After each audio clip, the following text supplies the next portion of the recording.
আমি এই 11 এর কয়েকটা জায়গায় মানে কোয়েশ্চেনের আনসার খুঁজে পেলাম না। মানে মেহেদী হাসান শ্রাবণ হয়তো বাংলাদেশের ভবিষ্যৎ গোলকিপার। কিন্তু একটা প্লেয়ার যিনি লিগে ম্যাচ খেলেন নাই, আন্ডার 23 আসলে কবের কথা? তো তার মানে এটা এখানে ক্লিয়ার ইন্ডিকেশন আছে না যে না ঠিক আছে বাংলাদেশ তাদের গোল বারের নিচে যাকে এতদিন ব্যবহার করছে সেখানে পরিবর্তন চাইছেন কোচ। মানে মিতুলকে আপনি যখন বসালেন, বসিয়ে আপনি এখন শ্রাবণকে নামাচ্ছেন, তার মানে আপনি সিঙ্গাপুর ম্যাচেও শ্রাবণকেই খেলাবেন, তাই না? মানে এইটাই আপনার আইডিয়া, এইটাই আপনার টার্গেট। তো সেই হিসাব করে আপনি ভিয়েতনামের সঙ্গে ফার্স্ট ম্যাচে শ্রাবণকে নামাবেন, এটাই খুব স্বাভাবিক। কিন্তু এইটা তার জন্য কি চাপের? মানে আপনি যখন খেলবেন ভিয়েতনামের মতো দলের এগেইনস্টে রাইট। এবং আপনার ইন্টারন্যাশনাল যে এক্সপেরিয়েন্স সেটা বলে যে আপনি এরর প্রোন, যদিও সেটা 2 বছর 3 বছর আগের ঘটনা, সেটা নিয়ে এসে আসলে এখন সামনে আনা খুব একটা উচিত কাজ না। কিন্তু আপনি তো লিগেও খেলেন নাই, মানে হোয়াটস দ্য প্ল্যান? না, যদি কোচের যদি আপনি যদি মানে এককভাবে ভুলগুলি ধরতে চান, অনেকগুলি ধরা যায়, বাট গোলকিপিং পজিশনটা এই কারণে বলছি, সে তো এখানেই মিস্টেক করে গিয়েছে যখন সে চারজন গোলকিপার ভিতর জিকোকে ডেকেছিল, জিকোকে বাদ দিয়ে সে সেকেন্ড কিপার শ্রাবণকে আচ্ছা, নিয়েছে। ওটা ভুল হয়েছে, ওটা স্বীকার করেই এরপর একটা course. Cover up. 200-র বেশি সার্ভিস ও ফিচারে লেনদেনের সব বিকাশ অ্যাপে সম্ভব। তার যদি স্কোয়াডের যদি সে যখন 35 প্লেয়ার্সের লিস্ট দিয়েছে তখন থেকে কিন্তু তার মিস্টেকে অনেক অনেক আমার কাছে মনে হয় যে মানে সে অনেক মিস্টেক করেছে স্কোয়াড দেওয়ার সময়। তা মানে 35 প্লেয়ার্স, তারপর ওখান থেকে 28 স্কোয়াড করা, 7জন প্লেয়ার স্ট্রেট কোনো সেশন না দেখে বাদ দেওয়া, সব কিছু মিলিয়ে তো আসলে কাবরেরার এই এশিয়ান কাপ কোয়ালিফাইতে আমার কাছে মনে হয় যে টিম সিলেকশন অনেক ভুল ছিল। সো সেইখান থেকে আমি বলবো যে শ্রাবণকে চুজ করার অন্যতম কারণ হলো মিতুল মার্মাকে নিয়ে কিন্তু আমাদের এই জাতীয় দলের যে ম্যাচ পারফরমেন্স দেখেন সেখানে কিন্তু অনেক কনফিউশন তৈরি হতো। সেখান থেকে সে হয়তো সেফ জোনে থাকার জন্য আজকে শ্রাবণকে দিয়েছে এবং সে কিন্তু জিকোকে এখান থেকে বাদ দিয়ে গিয়েছে। সো সে তার আসলে সেফ জোনটা বেছে নিয়েছে শ্রাবণকে আজকে স্টার্টিং 11-এ দেওয়ার জন্য। স্টার্টিং আবার 11 তো আপনার হামজা এইটাও আছে। এইটাও তো জিনিসটা হতে পারে না যে আন্ডার 23 যে ক্যাম্পেইনের কথাটা এমিলি ভাই বলছিলেন, সেই ক্যাম্পেইনে আপনি যদি আজকের বাংলাদেশের স্টার্টিং লাইন আপটাও দেখেন, সেখানে এই ভিয়েতনাম আন্ডার 23 সাথে কিন্তু বাংলাদেশ সেপ্টেম্বরে খেলেছিল। Right. সেখানে ফাহমিদুল সেই ম্যাচটা খেলেছিলেন, আপনি মেহেদী হাসান শ্রাবণ খেলেছিলেন, শাকিল আহাদ তপু সেই ম্যাচ খেলেছিলেন। তো ওইটাও কি একটা ব্যাক অফ দ্য মাইন্ড কাজ করতে পারে? ওই ম্যাচটা বাংলাদেশ কিন্তু খুব একটা যে খারাপ খেলেছিল তাও কিন্তু না ভিয়েতনামের সাথে। এবং ভিয়েতনামের যে 23 জনের স্কোয়াড, সেখানে আপনি 7জনকে পাবেন যারা হচ্ছে ওই আন্ডার 23 খেলে আসা ফুটবলার।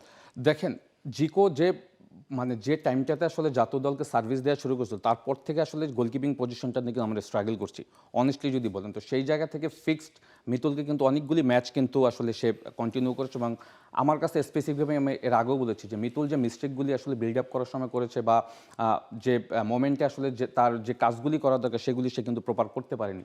তো ওইখান থেকে আমার কাছে মনে হয়েছে যে ওই আন্ডার 23 পারফরমেন্সের রেস ধরেই আমার কাছে মনে হয় যে শ্রাবণকে আজকে হয়তো সে স্টার্টিং 11-এ দিয়েছে। এবং শ্রাবণ যেটা হয়েছে ইজ ভেরি ইয়ং এবং শ্রাবণের মিস্টেকের জায়গাটাও যদি দেখেন সেখানে কিন্তু অনেক মিস্টেক, ঘরোয়া ফুটবল বলেন, ইন্টারন্যাশনাল, এখানে আমরা যে হোমে আপনার মনে আছে কিনা আমরা যে মালদ্বীপের সাথে সম্ভবত যে গোল সে কনসিড করেছে সব কিছু মিলে। বাট এখন যখন আপনি আপনার জায়গা থেকে আপনার অপশন ছিল সেই গোলকিপারকে বাদ দিয়ে যখন আপনি শ্রাবণ বা মিতুল বা সুজনকে নিয়েছেন, আপনার কাউকে না কাউকে আপনার ওখানে রেডি করতে হবে। তো সেই তুলনায় আমার কাছে মনে হয় যে মিতুলের থেকে শ্রাবণ ভালো অপশন হতে পারে।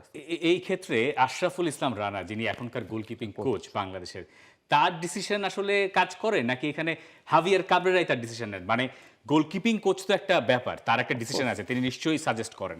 এখন এই কোয়েশ্চেন আসতে পারে যে আমাদের গোলকিপিং কোচ আসলে এখনো রেডি কিনা, সেটাও আরেক আরেক আরেক আরেক আলোচনা। মানে তার সাজেশন কোচ শুনবেন কিনা, মানে এই পুরো ব্যাপারটা আমার কাছে ঠিক ক্লিয়ার না। এই গোলকিপিং ইস্যুটা খুব ক্লিয়ার না আমার কাছে।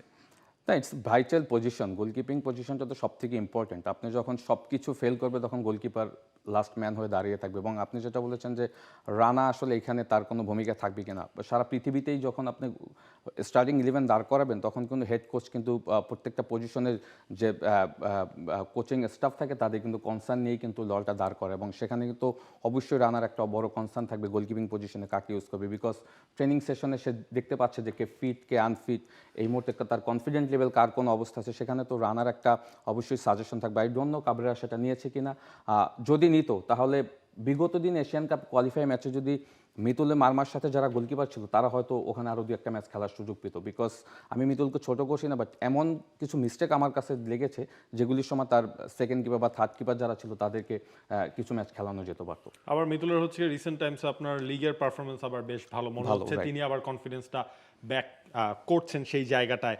হামজার কথা যেটা বলছেন, হামজার ক্ষেত্রে একটা ট্রেনিং সেশন করলেন, পরশুদিন দলের সাথে যোগ দিয়েছিলেন, এই ম্যাচের আগে লম্বা একটা তার জার্নিও ছিল, এবং সমিত সোম তাকে হচ্ছে ফুল টাইমের জন্য Bangladesh for the first time পাচ্ছে, মানে সবগুলো ট্রেনিং সেশন সমিত সোমকে দিয়ে হাভিয়ার কাবরেরা পেয়েছেন। এই দুটা পয়েন্টের হিসেবে যদি বলেন তাহলে তো আমরা আরো ফ্রেশ সমিত সোমকে পাচ্ছি এই ম্যাচে। অফকোর্স সমিত সোমের ব্যাপারটা হলো যে সমিত সোম এই মুহূর্তে কিন্তু লিগের কোনো ম্যাচ খেলেনি, এটা একটা বড় কনসার্নের জায়গা, but he is very talented player. হ্যাঁ, আপনি যদি যে ম্যাচটা আমরা হংকংয়ের সাথে 3-3 গোলে ড্র করলাম, ওই ম্যাচটার যদি 4-3 গোলে হারলাম যে ম্যাচটা, হ্যাঁ সরি 4-3 গোলে তিন দিন draw পর্যন্ত হওয়ার আমাদের কথা মেমোরিতে ছিল। 3 দিন পর্যন্তই আছে, ওইখানে খেলাটা শেষ হয়ে গেলে আমরা খুশি হইতাম। শেষ হয়ে গিয়েছিল, শেষ পাওয়া উচিত ছিল। 30 সেকেন্ড খেলা ছিল। যাই হোক, সমিত সোমের ব্যাপারটা হলো is very talented player, natural talent, মানে he knows how to control the game. তো আমার কাছে মনে হয় যে আজকে মিডফিল্ড প্যাটার্নটা আমার কাছে বেশ ভালো লেগেছে, হামজা, সমিত সোম এবং সিনিয়র সোহেল রানা।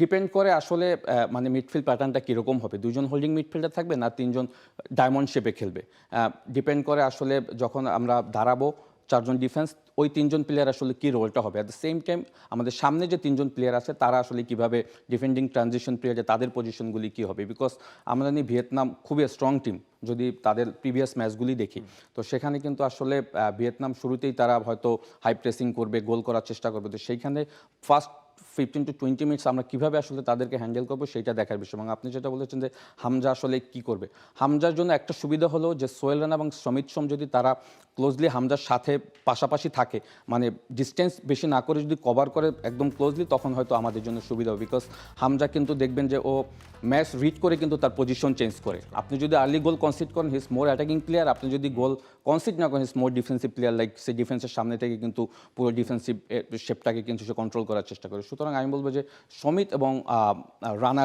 সোহেল রানার ডিউটিটা খুব ইম্পর্টেন্ট আজকের ম্যাচে। হামজা চৌধুরী এলেন, এসে একটা দিন প্র্যাকটিস করেছেন, এরপরে খেলতে নেমেছেন। আই গেস যে এই ডিসিশনটা তার নিজেরই, মানে হাভিয়ার কাবরেরার সঙ্গে তার নিশ্চয়ই এই ব্যাপারে পরামর্শ হয়েছে যে আমরা, এবং আপনি লিখে রাখতে পারেন যে হামজা চৌধুরীকে আপনি 60 মিনিটসের বেশি পাবেন না আজকের ম্যাচে, ম্যাক্সিমাম 60 মিনিটস পাবেন। ইনফ্যাক্ট এটা এমনও হতে পারে যে আপনি 45 মিনিটস পর্যন্ত হামজাকে ইউজ করতে পারছেন, কারণ সিঙ্গাপুরের সঙ্গে ম্যাচটা বাংলাদেশের জন্য আসল। তো এই ক্ষেত্রে আমার মনে হয় হামজাকে স্টার্ট করানোর পেছনে যে আইডিয়াটা কাজ করেছে সেটা তো এরকম যে যেহেতু ভিয়েতনাম, তাদের সঙ্গে স্টার্টটা আমাদের ভালো পাওয়া দরকার। হামজা যদি সেই বেসটা তৈরি করে দিয়ে যেতে পারেন তাহলে তার উপরে বাকিরা সেখানে কাজ করতে পারবে। এবং এই যে মাঠে মানে এই যে দর্শক আসতে শুরু করেছেন, ভিয়েতনামের কিন্তু একটা প্রবল সমর্থন আছে, যেটাও বাংলাদেশের জন্য চাপ। যদিও বাংলাদেশের এই ফুটবলাররা আসলে জানেন যে এই চাপটা কি করে অতিক্রম করতে হয়। হংকং চায়নার সঙ্গে খুব প্রাইম একটা এক্সাম্পল আছে যেখানে বাংলাদেশ খুব ভালো করেছে ওই রকম এগেইনস্ট ক্রাউডের বিপক্ষে। একই কথা দুবার হয়ে গেল, যাই হোক, ওই প্রতিপক্ষের বিপক্ষে এই জায়গায় বাংলাদেশের তাই শুরুর দিকটা ওই যে সতর্কতার ব্যাপার আমরা আদিকাল থেকে বলে আসছি। আমার ধারণা আপনিও অনেকদিন শুনেছেন যে আমরা সবসময় বাংলাদেশ ফুটবল নিয়ে কথা বলে বলি যে শুরুটা ভালো হইতে হবে, কারণ শেষটা এবং শুরুটা খুবই ইম্পর্টেন্ট, তাহলে ম্যাচে টিকে থাকার যে ব্যাপারটা। এইখানে হামজা আর সমিতের রোলটা নিয়ে আপনি কথা বলছিলেন, সোহেল রানার রোল নিয়ে আমরা কথা বলছিলাম। আমরা কি আসলে জানি যে আমরা একটা সময় পর্যন্ত শুনছিলাম যে ব্যাক 5 ওইটা হইতে পারে, কিন্তু এখন যে 11 আমরা পেয়েছি তাতে আমাদের কাছে মনে হচ্ছে যে ব্যাক 4ই হওয়ার কথা। আমরা কি ফাহমিদুলকে বাই এনি চান্স উইং ব্যাকে দেখতে পারি, মানে এরকম কোনো অপরচুনিটি বা এরকম কোনো সুযোগ দেখেন? আমার তো মনে হয় না, আমি স্কোয়াডের যে স্কোয়াড দিয়েছে সেখানে আসলে 5 ব্যাক হওয়ার কোনো সুযোগ নেই। 5 ব্যাক যদি আপনি বিশ্বনাথকে এখানে দেখতাম আমরা, তখন হয়তো 5 ব্যাক দেখার হয়তো আমরা চেষ্টা করতাম। 3 ব্যাকে হয়তো শাকিল হাত, তপু, তারেক এবং বিশ্বনাথ স্টার্ট করতো, বাট এখানে 3 ব্যাক খেলার পিছনে কিন্তু আসলে অনেক কিছু ডিপেন্ড করে, প্লেয়ারদের কোয়ালিটি, প্লেয়ারদের পাসিং কোয়ালিটি, প্লেয়ারদের এরিয়াল ডুয়েল কানেক্ট করা, সব কিছু কিন্তু এখানে ডিপেন্ড করে। তো সেখানে শাকিল হাত, তপু এবং তারেক কাজী সম্ভবত সেন্টার ব্যাকে স্টার্ট করবে, Saad right back, Zayan left back, এবং যার কারণেই কিন্তু আমার কাছে মনে হয় যে 3জন মিডফিল্ডারের যদি আপনি পজিশনটা দেখেন, 4 ডিফেন্সের কারণে কিন্তু সলিড 3জন মিডফিল্ডার দিয়েছে কোচ। হ্যাঁ, এখানে কিন্তু জামাল রয়েছিল বা আয়দার আরও অনেক প্লেয়ার আছে, তাদের কিন্তু স্টার্ট করায়নি। তো আমার কাছে মনে হয় যে কোচ মিডফিল্ড প্যাটার্নটাকে বড় স্ট্রং জায়গা রেখেছে, এবং আপনি যদি দেখেন ফাহমিদুল কিন্তু আপস এবং ডাউন করে খেলতে পারে।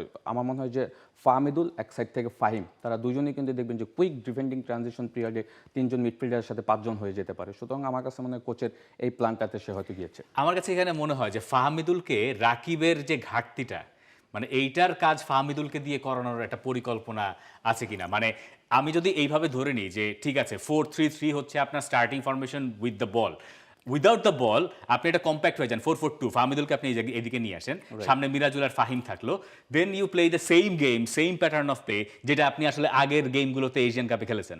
রাইট, তা এখানে একটা ব্যাপার হচ্ছে যে সমিত সোম হিউজ অলসো মোর অ্যাটাকিং প্লেয়ার। হ্যাঁ, আপনি যদি ফাহমিদুল, কারণ আপনি যখন অ্যাটাকে যাবেন অ্যাটলিস্ট 4 থেকে 5 জন প্লেয়ার কিন্তু আপনার অ্যাটাকে পার্টিসিপেট করতে হবে। সেখানে আসলে কারা কোন সময় পার্টিসিপেট করবে, এটা এমন হতে পারে যে ফাহমিদুল, ফাহিম, মিরাজুল, সমিত সোম এবং হামজা সোহেল থেকে যে কোনো একজন, বিকজ আপনার 4 জন ডিফেন্সের সামনে একজন ডিফেন্সিভ মিডফিল্ডার, হোল্ডিং মিডফিল্ডার থাকতেই হবে ফর সিকিউরিটি, ফর ডিফেন্স। তো সেখান থেকে আসলে যেটা হয়েছে যে যেহেতু মিরাজুল নাম্বার 9 পজিশনটা স্টার্ট করবে, সেখান থেকে ফাহমিদুল, ফাহিম, সমিত সোম বা সোহেল রানা এবং হামজা থেকে যে কোনো একজন করলে আপনি কিন্তু অটোমেটিক 5 জন হলো। এবং যেটা সব থেকে বেশি ইম্পর্টেন্ট করতে হবে, আপনি যখন অপোনেন্ট হবে বল লস করবেন, অ্যাজ সুন এজ পসিবল আপনি আসলে মিডফিল্ড প্যাটার্নটা কত কুইক আসলে অর্গানাইজেশন করতে পারেন।